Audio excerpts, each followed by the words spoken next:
Bernoulli's principal बहुत important है। Either ये आता है एग्जाम में 100%, ठीक है, वेरी वेरी इंपॉर्टेंट। आइदर ये आता है, आइदर इस पे कोई क्वेश्चन पूछा जाता है, बट इससे रिलेटेड कुछ ना कुछ हर साल एग्जाम में पूछा जरूर जाता है, ठीक है। तो आखिर Yes, sir. बर्नौली प्रिंसिपल क्या है? कि बर्नौली प्रिंसिपल, देखो समझ लो इसको पहले। जो कंजर्वेशन ऑफ एनर्जी है उसी पे काम करता है ये। तो इसमें होता क्या है कि मान लेते हैं कि ये हमारे पास इस तरह इस शेप का कोई पाइप है, ठीक है। इस पाइप में हो रहा है स्ट्रीमलाइन फ्लो, स्टेडी फ्लो, क्योंकि जितने भी हम यहाँ पे स्टडी करेंगे सब स्टेडी फ्लो की स्टडी करने वाले हैं, ओके। Yes, sir. और बी से सी तक हम इस पाइप को मान लेते हैं, छोटा सा एक डिस्टेंस लिया हमने बी से सी तक का, ठीक है।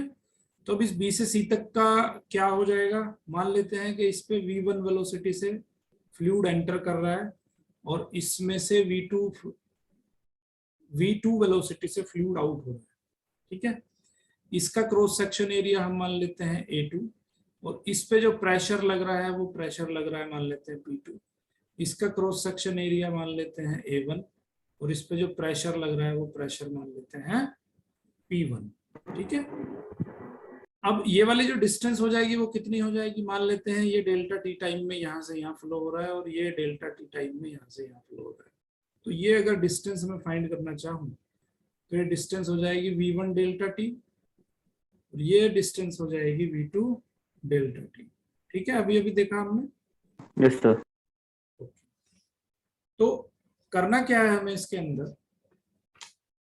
पहली चीज जो करनी है हमें वो वर्क डन। वर्क डन हम पीछे पढ़ चुके हैं। Work done is equal to क्या होता है?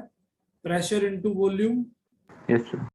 ये पढ़ चुके हैं पिछले चैप्टर्स के अंदर। Yes, yes, sir. ओके, अब इसमें क्या होगा कि यहाँ पे फ्लूइड पे काम होगा, फ्लूइड को इसके अंदर एंट्री करनी है, ठीक है। So we have to do some work, है ना। अब एक चीज और मान लेते हैं कि इसका जो हाइट है, देखो दोनों का हाइट डिफरेंट है। इस Yes, एंड का sir. हाइट हम मान लेते हैं h1 ग्राउंड से, Yes, और sir. इस एंड का हाइट हम मान लेते हैं h2, ओके। सो इसमें कंसेप्ट क्या है? कंसेप्ट हमें ध्यान रखना है। पहला है work done on the fluid at A1। A1 पे कितना work done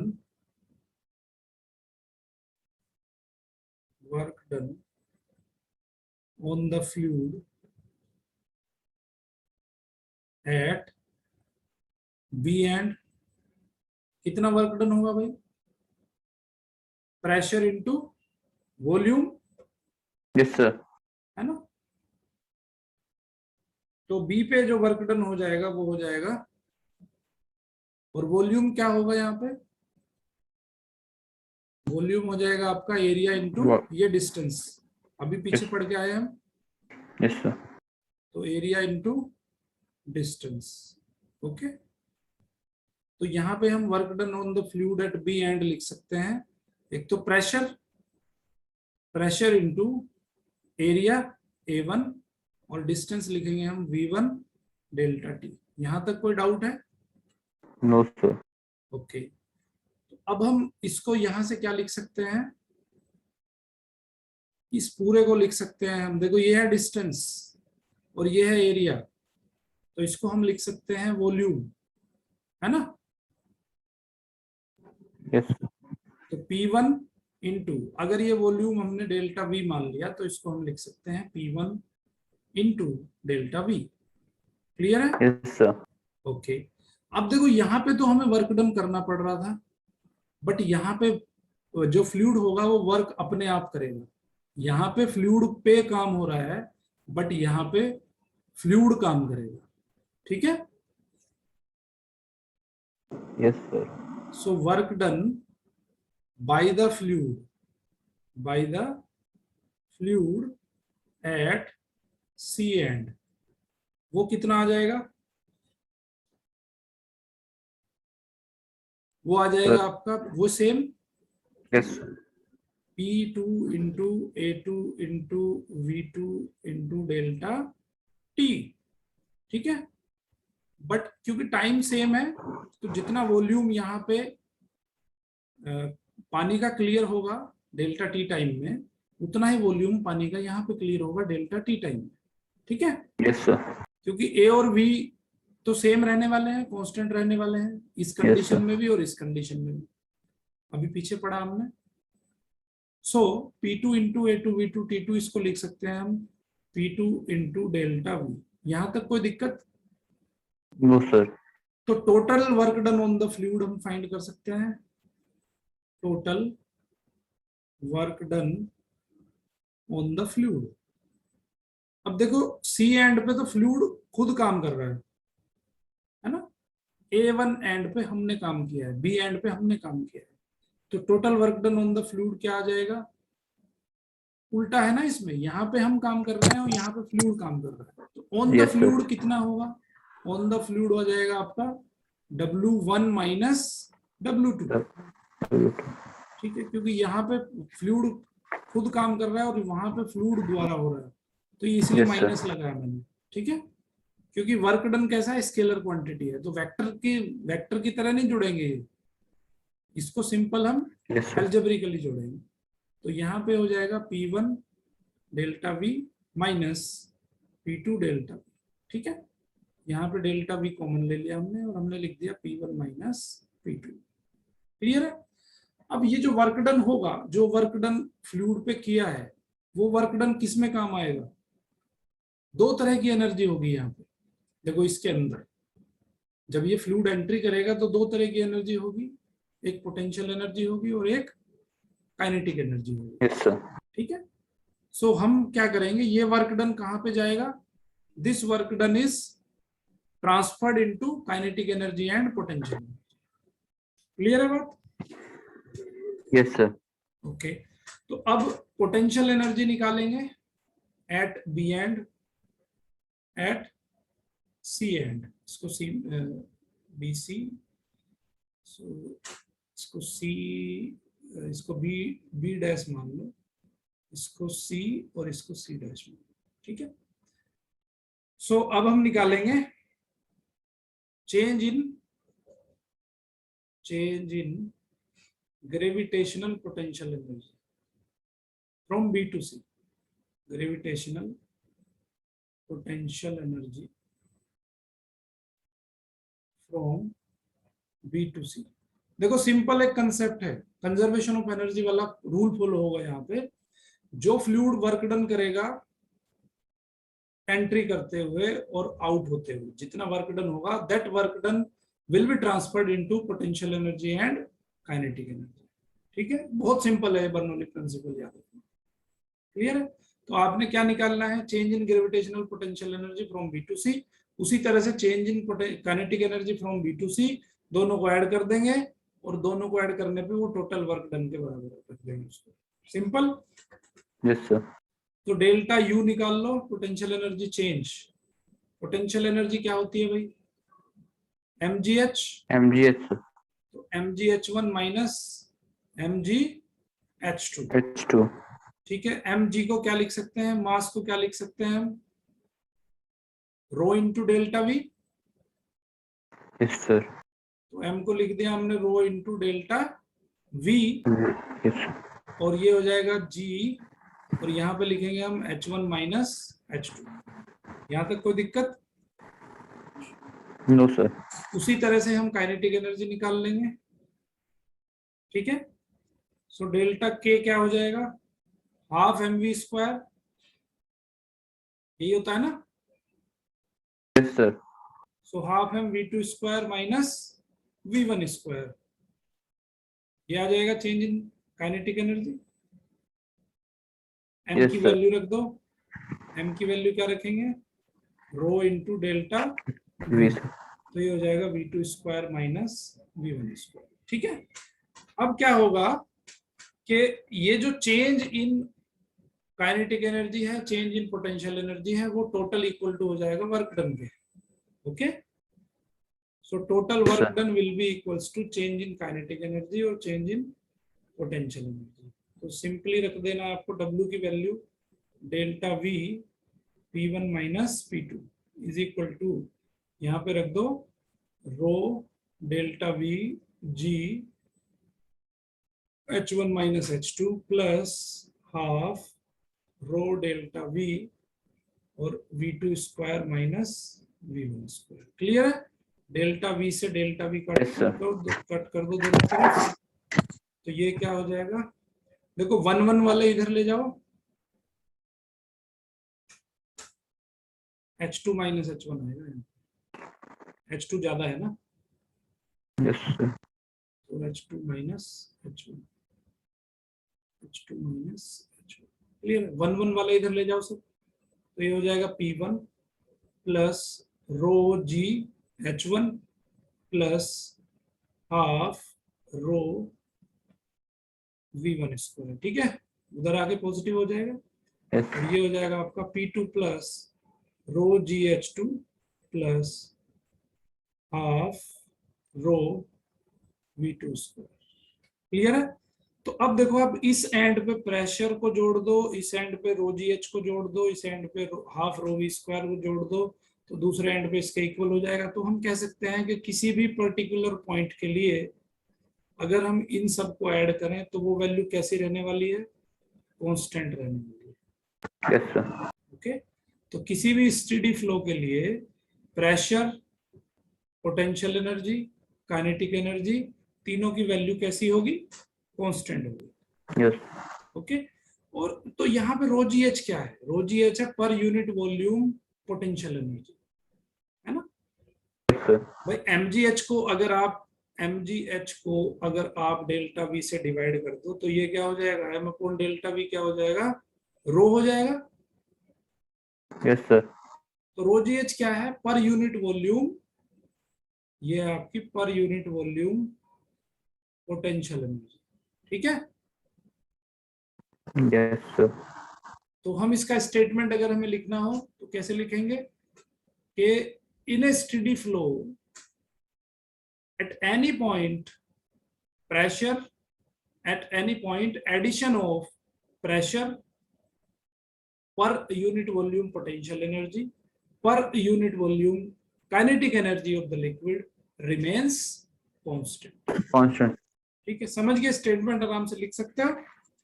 yes sir, okay, अब देखो इसमें हमने क्या क्या चीजें नहीं कंसिडर करी है इसमें। देखो क्योंकि इस फ्लो कैसा है, स्टेडी है। स्टेडी मतलब बहुत ही लो स्पीड पे फ्लो हो रहा है। ठीक है, तो यहाँ पे क्या माना है हमने, देखो फ्रिक्शन भी होगा, क्योंकि लेयर्स का स्पीड क्यों कम रहता है, क्योंकि फ्रिक्शन बढ़ता जाता है नीचे की तरफ। यस जैसे सर, जैसे हम नीचे नीचे बढ़ेंगे from the top to the bottom, वैसे वैसे आपका प्रेशर, वो सॉरी, फ्रिक्शन लेयर्स के बीच में बढ़ता चला जाएगा। तो हम उस फ्रिक्शन की वजह से भी एनर्जी लॉस होती है। सो उस एनर्जी लॉस को हमने यहाँ पे नेग्लिजिबल माना है। ठीक है, पहली चीज है यहाँ पे negligible energy loss, negligible energy friction loss. Yes sir, ठीक है, उसको हमने नेग्लिजिबल कंसिडर किया है, हालांकि होता है थोड़ा बहुत।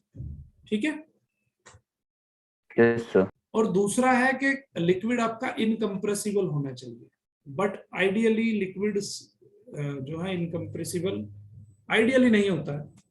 ठीक है, सो ये जो बर्नौली प्रिंसिपल है वो इनकम्प्रेसिबल लिक्विड के लिए ही फॉलो होता है। ओके, यस सर, तो ये भी थोड़ा सा इसका लिमिटेशन है कि only it is used for incompressible liquid. Okay, non steady और टर्बुलेंट फ्लो के लिए बर्नौली प्रिंसिपल यूज नहीं होता। Yes sir, so not applicable at non-steady flow और टर्ब्यूलेंट फ्लो। ठीक है, तो फ्लो आपका एसटीडी होना चाहिए, तभी बर्नौली प्रिंसिपल यूज होगा। ओके, टर्बुलेंट फ्लो हो या नॉन स्टेडी फ्लो हो तो उसके लिए बर्नौली प्रिंसिपल यूज नहीं होता है। When A fluid at rest, तो रेस्ट पे होगा तो उस कंडीशन में क्या होगा, वेलोसिटी जीरो हो जाएगी। Yes sir. तो दोनों तरफ जो वेलोसिटी वाली टर्म है वो कैंसिल हो जाएगी, जीरो जीरो, है ना।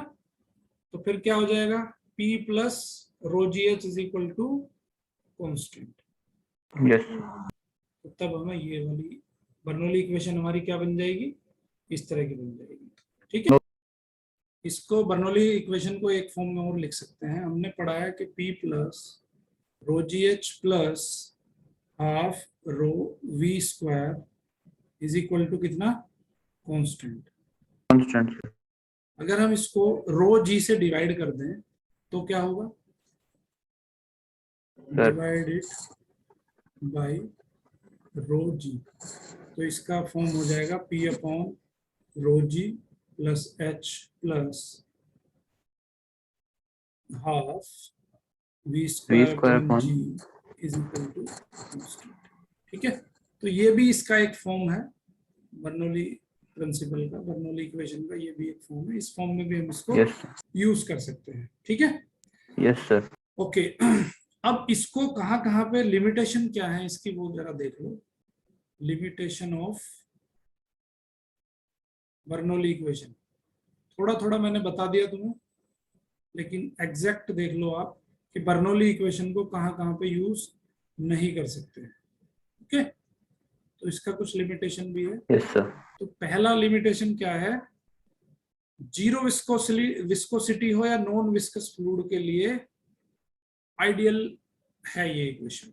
ठीक है, yes sir. Ideal for zero viscosity, zero viscosity, viscosity viscosity पढ़ेंगे आगे, थोड़ा ब्रीफली पढ़ाऊंगा कि विस्कोसिटी क्या होती है। जीरो विस्कोसिटी और नॉन विस्कस फ्लूइड, ठीक है, उनके लिए ये क्या होता है, आइडियल होता है। Okay, yes sir. अब अगर कोई फ्लूइड विस्कस होता है तो उसमें क्या होता है, एनर्जी लॉस भी होता है, क्योंकि उसमें बताया मैंने तुम्हें लेयर्स होती हैं, लेयर्स के अंदर जो फ्रिक्शन होगा, फ्रिक्शन की वजह से लॉस होगा, तो वहां पे आइडियली हम इस इक्वेशन को यूज नहीं कर सकते। Okay, yes sir. तो हम जितने भी यहाँ पे केस बर्नौली इक्वेशन जहां भी लगाएंगे वहां पे फ्लूइड कैसा होना चाहिए, जीरो विस्कस होना चाहिए, नॉन विस्कस फ्लूइड होना चाहिए। Okay, yes sir. ओके, सो जब हमने जो भी अभी इक्वेशन बनाई है बर्नौली इक्वेशन, वो बर्नौली इक्वेशन में फ्रिक्शन को हमने कंसिडर किया ही नहीं है, और इंटरनल जो मॉलिक्यूल इसके जो पार्टिकल्स होंगे वो इंटरनली पार्टिकल्स के अंदर भी फ्रिक्शन होगा, तो वो फ्रिक्शन भी हमने कंसिडर नहीं किया है। ठीक है, यस सर। और इनकम्प्रेसिबल लिक्विड के लिए ही ये इक्वेशन यूज होती है, ideal for incompressible fluid. Okay, yes sir. Because it doesn't take into account the elastic energy of the fluid. अगर फ्लूइड कंप्रेसिबल हो जाएगा तो क्या होगा, इलास्टिक एनर्जी भी होगी उसके अंदर, यस सर। तो उसको हमने कंसिडर नहीं किया है। ठीक है, यस सर। और तीसरी बात, applicable only for, applicable only for streamline flow. Yes अगर टर्बुलेंट हो जाएगा तो वहां पे ये एप्लीकेबल नहीं होगा। ठीक है, तो only applicable sir. For streamline flow. Clear, yes अगर फ्लो नॉट एप्लीकेबल if